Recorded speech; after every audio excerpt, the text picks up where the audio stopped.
After we saw the whole facility, the company's executive director, Mr. Femi Akiniro, tells me how the company has evolved and managed to stay in business in the last half a century, plus the impact of the strategic partnership with the Bank of Industry. Niger Biscuit was incorporated in 1960, April 7th.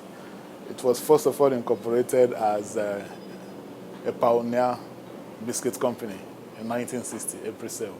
But later in 1962, April 26, the name was now changed to Niger Biscuit Company Limited.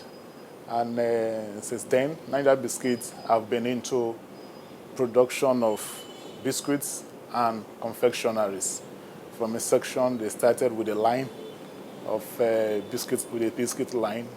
And with time, they grew to 3 lines. And in 1998, we bought another factory in 31 Creek Road, Apapa. And we had 7 lines on that in Creek Road, Apapa. And in the management drive to get fallow ground because of Apapa it's just too expensive for the manufacturing of biscuits. We decided to get a land in Ogun State, Shagamu. Tell me about your line of products. Presently, we have 3 product lines in Shagamu. Due to the fire incidents that affected our production line in Apapa, that happens on March 20 this year, we no longer really run the line because it has not been put back in place. But that of Shagamu, we are running 3 biscuits line now. We run the cabin products so far. While in Apapa, we still run chewing gum, the Jenka with the brand name Jenka chewing gum. While our cabin products, we have the Royal trademark Oxford biscuits, Oxford brand our Royal product. That is for the biscuits products. This company is as old as Nigeria, and I know that you've seen a lot. You've gone through a lot of challenges. How have you coped over the years? You know, in Nigeria of today, efficiency matters. Efficiency because our kind of industry, the biscuit industry, is a business that is volume-driven and efficiency-driven. So every a second wastage matters a lot. Your time matters to you. So there must be an efficient use of your resources.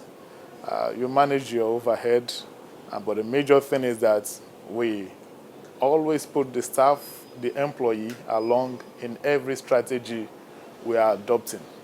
Now, one of your prime products, the cabin biscuit, is a household name in Nigeria. I remember growing up, that was the major thing we celebrated our birthdays with. I mean, the cabin biscuit was synonymous to birthdays when we were growing up. Now, several years down the line, many other products, biscuits, have come into the fray. A lot of competition. How is that product doing in the marketplace now?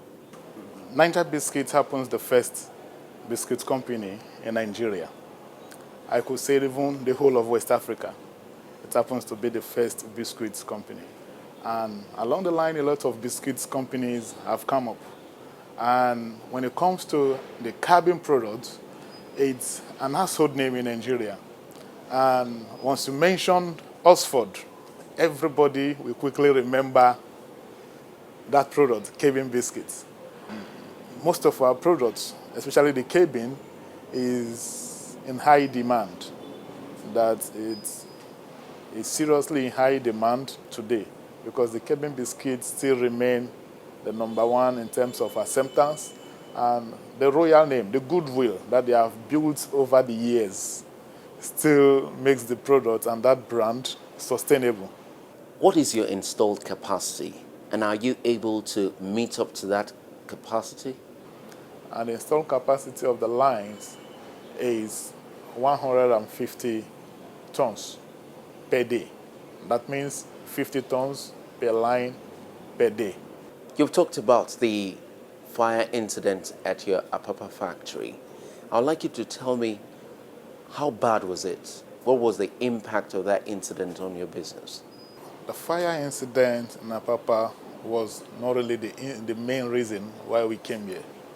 With a management drive to expand the business because of the traffic gridlock in Creek Road, because of the accessibility to where our factory is in Creek Road.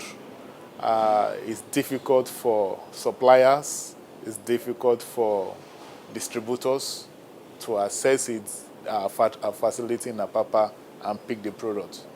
Because of that, we decided to get the allocation of Shagamu facility land from Ogun State. That was what really prompted us to get this facility. But along the line, we've started production here since last year, as I've said earlier. The fire incident of Apapa only make us to re-strategize, because we were even running in Apapa and we were also running in Shagamu at the same time. But since the fire incident happened, we decided to now focus more on Shagamu. We'll quickly expand to re-strategize and make some decision as early as possible, which will have been delayed. For instance, the fourth line, which we're installing, which is at hand, they are installing presently. It will have been delayed, if not for the fire incident. But it affects us because we cannot really make up. Most of the products we are running in Apapa, we cannot run them here. I'm wondering, why did you choose this location, Shagamu in Ogun State? Looking at this location, it's closer to Lagos and it's not too far away from the port. It's about 62 kilometers from the port to here. And most of our business is in the east. So it's easy to just move from here and get out to hit the express straight away. How many people are employed here at this new factory? Presently, we have 700 people working here in Shagamu. I'm interested. Why? And when did you approach the Bank of Industry? The Bank of Industry, when management took the decision of expanding the businesses, when the board took the decision of expanding the business, we approached the Bank of Industry to finance the machineries, the plants and the machineries. It was then that Bank of Industry intervened by granting us the facility, the loan facility, to purchase the machineries and the plants and also the equipment presently in this facility. So it has nothing to do with the fire. So Bank of Industry have been with us even before the fire. Would you say that there is adequate financial intervention in the biscuit and confectionery business in Nigeria? Yes, there is. There is the loan granted to manufacturers from BOI, from Bank of Industry. The pricing, it's very